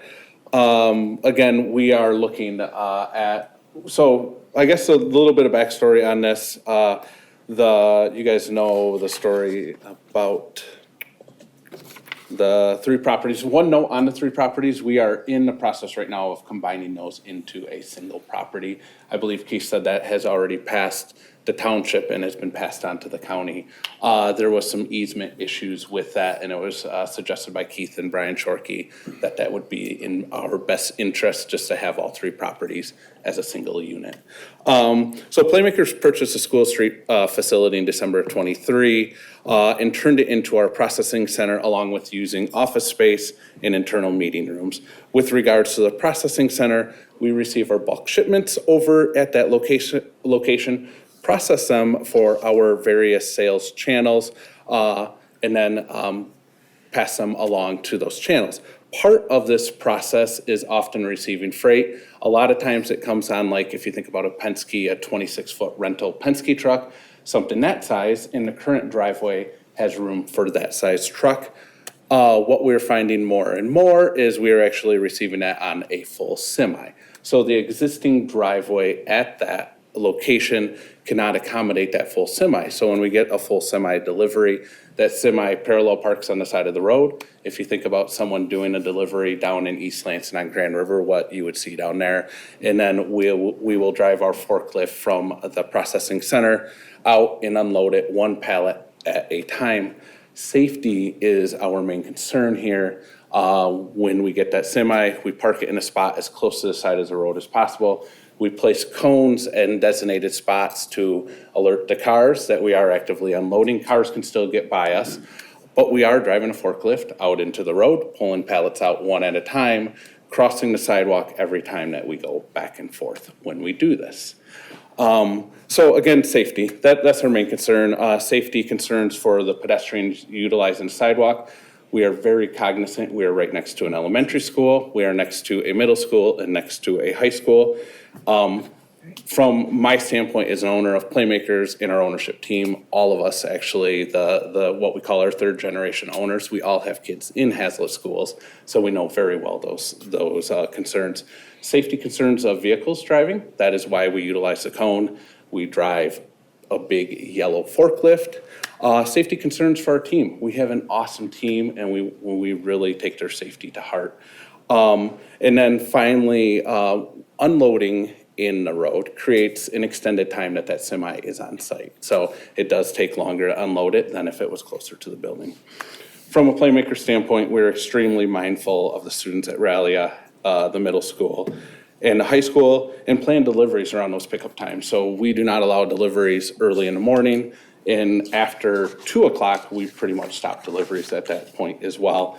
We have a pretty tight window, and that is to avoid any school conflicts and to avoid kids walking by the facility. Being able to extend our drive would bring the semis up on the property. We would not obstruct the sidewalk and we would not be driving over it. So, I mean, that's one of our main points right there is we just want to get the semis on the property, unload them. They will be in and out quicker and it will be much safer. I know we'll talk about the property itself. I think the property, we have to talk a little bit. And Keith, can you zoom out a little bit? A couple key things on the property, maybe, yeah. Just being able to unload, do this at some other point on the property. We have the railroad tracks that run on the northwest side, so you can't really do anything there. We have a very small segment on Hazlet Road, but that kind of interfere with the railroad crossing. And then finally, we have an awesome woodland. This plot doesn't really show it, but there's probably an acre of woods in the back that is a great buffer between our property and Rallia Elementary School. And maybe even more important, it provides a really good buffer, a green buffer between Rallia and the railroad track. So we love having that green space. And we really hope that stays as a green wooded lot for years to come. That's part of the reason why we are combining all the properties, just to kind of protect that area back there as well. When we were talking about the buffer, the goal is to bring semis in, coming down from the north. They'll pull up, we will unload them. And then right now, like when they're parallel parked, they typically just continue south down School Street and then they work their way back out to Marsh Road. So then again, we're specifically when we talked to Keith and Brian Shorkey and worked with Kebs, we really are trying to minimize the impact of the drive expansion, trying to make that buffer area as big as possible. But really it is tight over on School Street. The sidewalk isn't fully on the easement. The sidewalk lands on our property about 2.5 feet. And then the building, which again was constructed in 1974, is just 47 feet off of the road. So we're really dealing with a pretty tight situation over there. So we believe that Kebs, Greg at Kebs, did a fantastic job of trying to maximize the buffer, minimize the drive, and provide a safe experience for everyone. Okay. All right, Mr. Marsh, we appreciate that. I am actually looking at Google Earth while you're talking because I'm finding this Kebs drawing very difficult to see where School Street is, where the sidewalk is, and then where the proposed drive is. Yes. So that thank you, Keith. Yeah, I appreciate the Kebs drawing for where we see proposed pavement. But So yeah, there we go. Perfect. So That's good. Yeah, so go ahead. basically, if you look over here, they would, there's a little spot here where there's a parking lot up here and then Yep. a sidewalk and then a little grass area. That section would be paved and then we would just extend this driveway all the way down to so we have like a front parking So it lot would here connect. and a back parking lot, yeah, so you'd connect the two. And then we would remove this little section, this part of this road access right there. So we would technically go from 3 road accesses down to 2 road accesses on the property that already exist. Oh, But yeah, it would just extend this driveway, so it'd extend it by about 70 feet right there. thank you, Mr. Marsh. Would anybody else like to speak on this case this evening, or, anybody else that would like to speak on this case this evening? If not, we're gonna go ahead and get into our board time, because I asked a question before we got to board time. That was my fault. Thank you very much, Mr. Marsh. All right, Member Koenig, would you like to go ahead? Would you like to get started? Sure. First off, I want to say thank you for taking safety into consideration. I think I've driven by there before, and I've seen that truck parked out there, a truck, and I'm like, that's an interesting spot for a truck to be parked there. And I didn't see any of the, the forklift and that, but just seeing a truck parked on that road was kind of made me wonder, wow, how's that guy getting around and getting through there? With respect to that, we really try and minimize that time that it's there. So from what a normal facility might do is like truck arrives, we're gonna take our time. We typically try and pinpoint exactly when they're gonna arrive. I mean, we're talking within 20 minutes and actually have staff waiting to unload them, so they would be in there. And their goal is once that truck arrives, get out there as quickly as can and unload it out there, so. Yep, I completely understand and hear you there. I mean, it still is a hazard, 'cause someone can Yes. fly around that corner, not pay attention, and run right into the back of the truck, or God forbid, hit one of your Yes. staff. So I totally agree that, safety being one thing, this will be a huge improvement to safety in that area. The question I have for you though is, semis are big. Those things are, from the front of the engine to the back of the truck cover, those things are 50 to 53 feet. Could you walk me through like how would one pull in and how would one turn around? Because if the front of the building is only 40 feet away from, let's say, the road or the property line, that thing's gonna be almost if it backs up from there, it's gonna be hanging over the edge of that property, almost into the street. So really, and maybe the turnaround portion is where, when Keith was explaining at the very beginning, which I don't anticipate they would turn around. So right now, when they come in from the north, they basically park on the west side of the road, the back of their trailer right there, and we drive a forklift out and just unload it and go back and forth. What the proposal is, that semi would come around the corner, pull in here, so now the back of the trailer's right there, the front of the semi's here, and instead of turning around, they would probably do what they're doing right now and just continue down south. So entry from Hazlitt Road, Entry from Hazlet. exit back down South School Yes. Road to Marsh Road. Yes. So they're not So necessarily. instead of having to have the space to turn around. That was my question, were they trying to do like a full K turn, or, so they're just gonna basically pull in, continue straight and just pull Yes. out? Okay, that makes a sense. difference. One of the things that we've learned from here is we have a lot of discretion with the delivery drivers where when they're getting their BOL bill of lading, they are also getting instructions for us. And we Right. give them the instruction of coming up Hazlet and turning down, going south on the school street, so. Mr. Chapman, So I just need to clarify a mistake that I made. okay, So the variance is for 9.8 feet, not 0 feet, because that's technically a drive. So okay, that is helpful, that was my mistake. okay. So that works in So- your favor. So what's your favor, Mr. We like Marsh? anything that works in our favors. We like working in your favor tonight too. It's been a rough night so far. Okay, so, I have a question, and this would pertain to public safety and kind of, this is being a more, unique circumstance, but can you always predict exactly when a truck is gonna pull up? We are pretty good at it, not always, but we are pretty good at it, so. So, for public safety purposes, it's very possible that a truck, something happened, there's an accident, there's a snowstorm, there's something that comes up, there's a train stuck on the track. Yes. They pull up at 2:45 PM. And now you've got Raleigh about to let Yes. out, the middle school's already let out, high school's let out, there's kids and cars everywhere. Blocking off School Street with a semi at that time wouldn't be ideal, but sounds like it would be pretty tough and a pretty big hazard, Yes. generally speaking. So I can already look at this and meet that criteria, that this would be this, more than anything, is a public safety issue.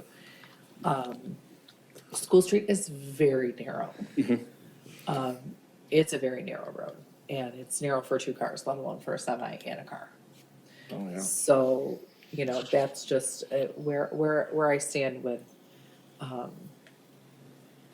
practical difficulties and with public safety. And so with criteria 3 and 4. Any other comments, member presents? I would ask Mr. Chapman if this being a drive rather than a parking lot, if the setback is different, the buffer zone. So with a drive, I mean, there's no setback obviously because it has to hit the Right. street. But with the new pavement to the south there, it's still 9.8 feet. So that's still a parking lot buffer. Okay, okay. Yeah, A 20-foot parking lot buffer seemed awful big to me. that's what our ordinance says for, It seems to me that a lot of our parking lots are much closer Pretty than close. 20 feet from a roadway or from a property line, but, okay. And really, this one would be, how Keb's had it drawn and explained to me is the portion, the parking lot portion would actually be 12.32 feet off of the property line. The challenge on School Street is that sidewalk straddles the property Sure. line, so Sure. it will be a little bit smaller, the actual green space buffer that we're requesting. Right. Because of where the sidewalk is. Because of that sidewalk. Okay. Yeah. I have a question. Yeah, member Brooks, go ahead. The sidewalk, it's hard to see in here.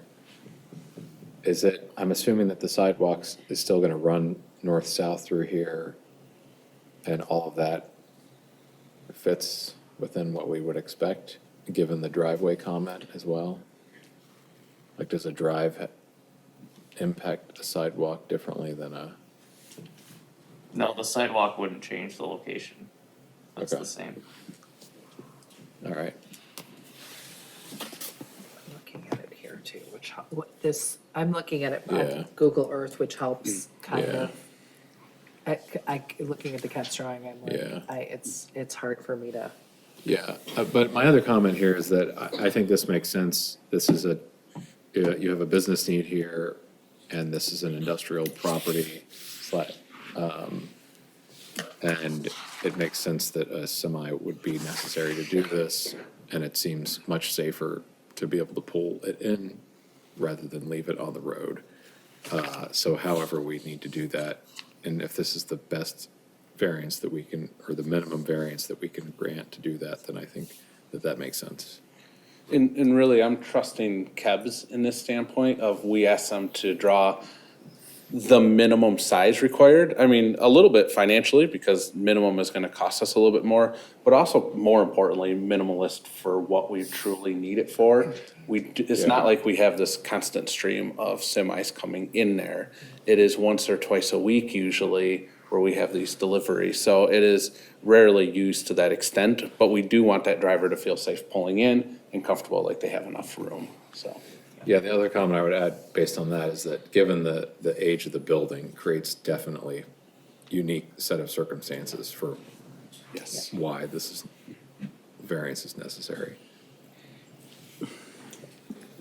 And I would add, I would agree with member Brooks. I would also add that looking at the parcel itself and the functionality of where you could pull in and out really leaves you with only one option.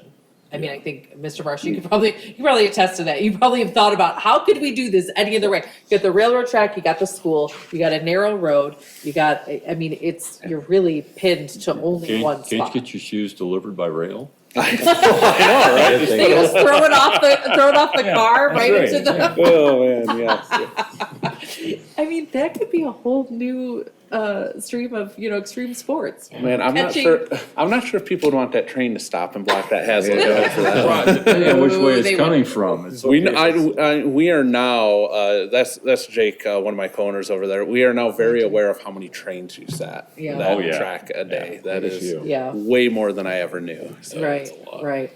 So the third lot you have that is the one south of here that goes all the way over to the wetland, and to the forested land. Yes, yeah, because that would really be the only other spot you could get a semi in and turn around, but you would be tearing tearing down down. Tearing down. a And wood, it's- a 1 acre wood lot, basically. And it's not ideal the only thing that would allow is someone to exit and turn left on School Street and go up to Hazlitt rather than going down by Go- the school. Right, going back out. Yeah, Yeah, but Turning left doing at that, Hazlitt would be interesting. come on up. Yeah, You good gotta, luck. you Yeah, gotta you get got up the there. left You on gotta get up and you gotta go on record if you're gonna talk to us. There is a, like an illegal left turn sign right there. Wait, hold on, Oh, hold okay. on.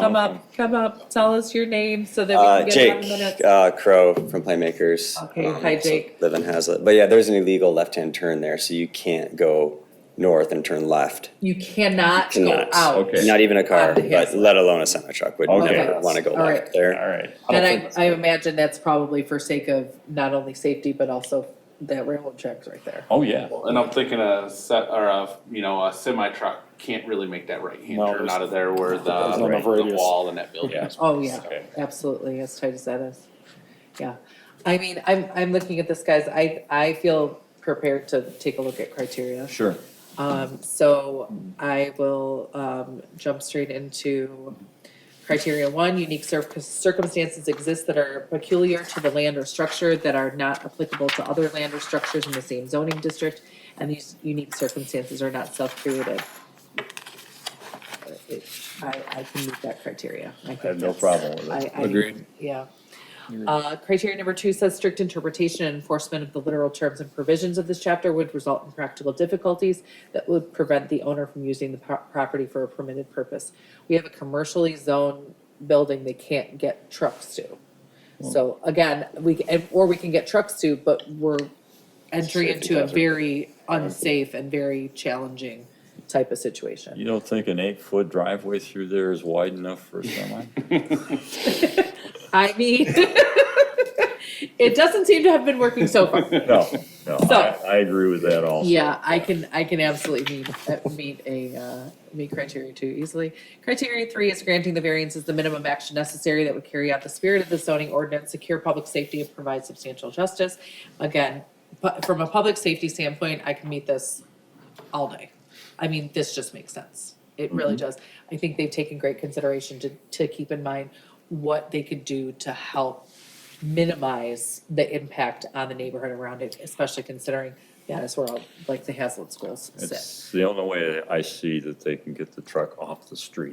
I don't know how else you could, I mean, we're looking at, I don't know how else you could. Yeah. And getting the truck off the street is Is the essential. goal, and Is- that is is. They essential. could, So I they think could it is build fair. the 20-foot buffer there. It would just have tire tracks running through the middle of it. Right, you would have a semi park there 2 or 3 Your times grass a and week. flowers will be crossed about every day. We did have very early on, we had a semi driver pull up and through the grass like that. Yeah, And it- we were like, That's what it happens. worked, Absolutely. so, yeah. Yeah, it marked itself, there you go. Yes, Yeah, exactly.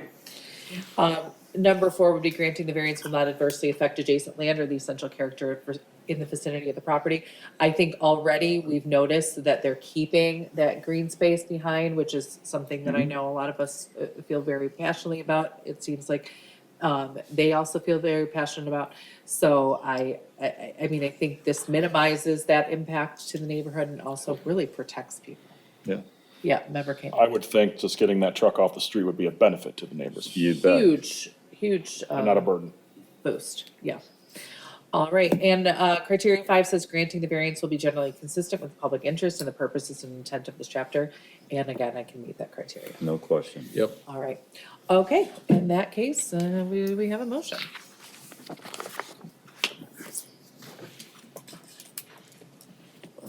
I'll make a motion. I will motion to approve zoning board case number 25-01. Let me get back up to the agenda. Playmakers Inc., 2299 West Grand River Avenue, I will support. supported by member Trezise. Any comment on the motion as presented? The only comment I would have is thanking you for bringing this to us. I think it's a very beneficial change to that neighborhood and safety of our students there. You're welcome. I think Roger, who spoke before, actually, I wrote down one of his quotes at the very end. You don't know a community until you lived in it, and we really feel like that part, even on School Street, we've learned so much about that area. We're glad when we bought the property over on School Street, Playmakers very much wanted to stay in the township, staying in close proximity to our store, but Meridian Township is our home, and we're really glad we made that choice just over a year ago now. So Yeah, it just happened to be that all four of the new third generation owners, our kids were in the school right next door. So it's been awesome just to be really close. If something were to happen, we can run right over there. The teachers know who we are. We do the family fun runs over there as it is, so we're at the schools all the time. It's just very convenient to be close to the warehouse, which is also relatively close to Playmakers, home building, and then our own homes. Right. And that's what community's about, and that's what Meridian Township wants to be and proposes to be about. So we're like, as far as I'm concerned, that is the absolute intent of this chapter. So on that note, I just Member want Brooks, go for it. to have one comment. So, Yes. Mr. Chapman mentioned during a comment that Yep. Oh, yes. that the buffer was 9.8 feet? Is that Correct. what you said? Yeah. Not the 20 feet listed, No, not the 0 feet. Not the or zero. the 0 feet The listed. variance is not for 0 feet, it's Yeah, 10.2. 10.2. Yeah. okay. I just wanted to make sure Okay. That's that right. that is That part of that is the, part of the motion. yeah. Can Okay. he amend his motion So to add I that? can Or amend, the I can motion? amend my There you go. motion. So my motion to approve would be to approve at 10.2 feet variance, as noted by staff. And I will support that. Okay. Thank you, Member Brooks. Good call.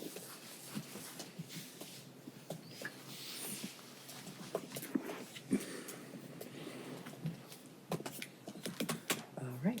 This is a vote to approve a motion to approve the motion on for zoning board case number 25-01, including a 10.2 variance. Member Koenig, Yes. Member Brooks, Yes. Member Chazais? Yes. And the chair votes yes, so your variance has been approved. Thank you guys very much for Thank what you you. do for our Thank you. community and for always taking the step to do the right thing and coming to us as opposed to just doing it. So we appreciate working with you and keep up the good work. absolutely, we Thank you so appreciate much. it. Yes. All right, in that note, going back to our agenda, we have some official zoning board of appeals business to elect our 2025 officers. And with that, Member Koenig. I spoke with staff, Mr. Chapman, Yes. earlier, and it sounds like Member Bennett has resigned because Okay. he's no longer living in the township. Okay, Sounds like there is a new member going to be coming on, but Okay. they're not officially sworn in through the board yet, so you Okay. won't see them at your next board meeting. But great. since they're brand new, I think that just leaves you and I. So Yep. I would make the motion to nominate Ms. Mansour as our chair for the ZBA for the following year. I will support. All right, so I'm nominated.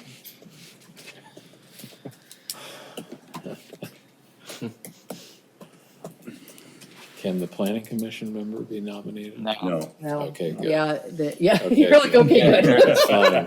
You're out of it. Otherwise, I'd be Right? We'd be Nominations that throwing way. it- we'd be throwing it at you. We wouldn't be here today. Right, they would be Yeah, conveniently no. absent. You would. Okay, on that note, this is a vote to, vote, yes? Yes. Vote to, support, Ms. Mansour as chair for zoning board of appeals for, calendar year 2025. Member Koenig, Yes. Member Brooks, Yes. Member Chazais? Yes. Okay, I will accept. Thank you. Do I have to Fantastic vote job. for myself? Sure. I will vote for myself and humbly accept. And I do have to be re-sworn in, Yes. but I think I have to still do that with Clerk Demas, Yep. I believe. I think wasn't my Yeah, but I don't know that you have to do it. term was up? I don't think technically. I think I did it on don't Zoom. think- I think I did swear it on in Zoom my- last time. Okay, Home update. and yes, Member Trezise. I would Depends on who the nominate clerk is at Mr. the time. Koenig as vice chair of the ZBA for 2025. I'll support that. Okay, I do not accept. I'm kidding. tough luck, buddy. Then I move to impeach. All right, this is a vote for Vice Chair Koenig for calendar year 2025 for the Zoning Board of Appeals. Member Koenig, would you like to accept? Yes. Okay, Member Brooks? Yes. Member Trezise? Yes. And Chairman Zor says yes, so sorry, you're stuck with us. That's perfectly okay. All right, I'm perfectly happy with that. All right, on that note, we have completed our duties as far as the agenda goes. I will open the floor to public remarks. And I will quickly close the public remarks unless you have something to say, young lady. Okay, on that note, I will go to board member comments. Board members, do you have anything to say? Speak now or speak at the next meeting. Yes, Member Trezise. I congratulate you and the board for the discussion with regard to Mayberry Homes and DTN. I think it's productive. I thought it was very informative, and it makes it a pleasure to serve on this board. Thank you. I would definitely agree. I think I welcome that everyone here is willing to listen and everyone here is willing to try and find a solution. We're not always going to find a solution. And some homeowners, some applicants are just not going to want to have a solution to a problem. They want what they want. But I think in general, we all have the best interest of the township in mind, which is we know that these things are coming. Developments are coming. How can we best keep them within the ordinance as written? And where our job comes in is how can we grant variances that are going to be, they're necessary. That's why we have the zoning board of appeals. But how can we do our job to the best of our ability with staying within that idea and the intent? So I think we did a great job. I'm proud of us. Hopefully they come back with some work, with having done some work, because that's really what I was hoping for. But I appreciate that they were willing to listen to the feedback. So let's hope we have a productive meeting next month. Yes, Member Koenig. One last thing, I do concur with Member Tsai's comments, and I also want to say, as long as you are available to be the chair, unless one of these two wants to step down from their post and just Right. be just a regular member from the township, I would support you being the chair, because I think you do a fantastic job. Thank you. And you always handle yourself very professionally, even in tough situations. I mean, this wasn't the toughest situation. We've had worse. Thankfully, we've had But, worse, yeah. no, I think you handle yourself very well as the chair, and that's why I have no you. problem nominating you as the chair again. Thank you. I really appreciate that. Vote of confidence, guys. It's a lot of fun for me. Just don't miss any meetings. I'm gonna try. This year should be a lot easier. Last year was a little tricky. This year shouldn't be a problem. We might have an 8-year-old in the audience, but it's okay. She's learning a lot about where she lives, right? At least we can say we have a member of the public at every one of our meetings. That is right. right. You can always give a public comment because you are actually a citizen of this township. Did you know that? All right. With that note, I will close board comments and I will say this meeting is officially adjourned. Thank you.